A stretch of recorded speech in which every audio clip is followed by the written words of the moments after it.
So this is going to be the second upgrade to my homemade pocket hole machine, the first being the insert in the middle that allows access to the drill and the bit. This upgrade will allow me to move the hold down wheel up and down for different thicknesses of stock.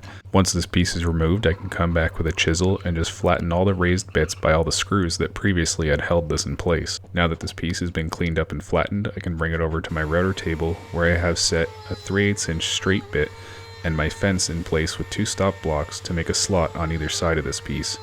This is going to allow me to install a 3/8 inch shoulder bolt into the back of the pocket hole machine itself, which those bolts will be mounted permanently in place, and then this will be able to ride up and down on those bolts and tighten from the front with 2 knobs. These slots were made in 2 passes, first half depth and then full depth. It's very important to keep a firm grip on this piece as it can get away from you as there are some climb cuts involved.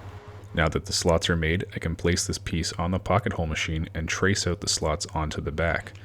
This will give me an indication of where I need to drill a hole at the top of the slots for the through bolt to go through the back of the pocket hole machine. This bolt gets screwed into place and then tapped against the back so I can mark it out with a knife. I did lose the footage of me installing these bolts later, but just know that I carved out the hexagon shape in both sides where the bolts go through, the same way that I show in the hold down fasteners later in the video.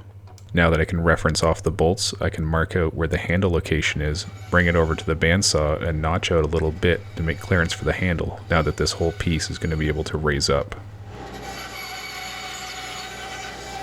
Next, the part can get a quick sanding to smooth out all the edges and make sure that it's functioning properly, sliding up and down on the 2 bolts. Next, I can set up my miter saw for 30 degrees to make 2 equilateral triangles to start making my knobs.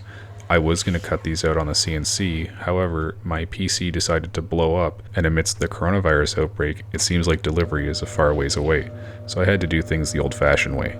Once I find the center of the triangle, I can use a Forstner bit to drill out as big a hole as possible without being bigger than the size of the nut, and then drill a through hole for clearance for the bolt. I then use a vise to hold a bolt, and using the nuts themselves to clamp the piece in place, I use a chisel to mark the outer perimeter. Then I come back with that chisel once it's removed and clean up the edges to the correct depth.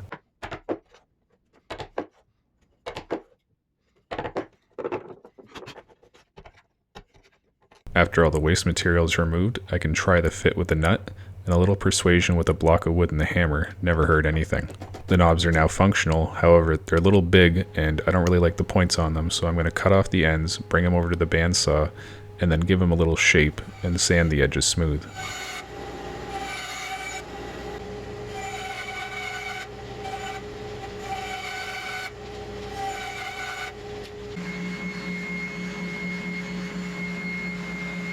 The project is now complete, and it's time to get my super special helpers involved and get a nice paint job on this piece.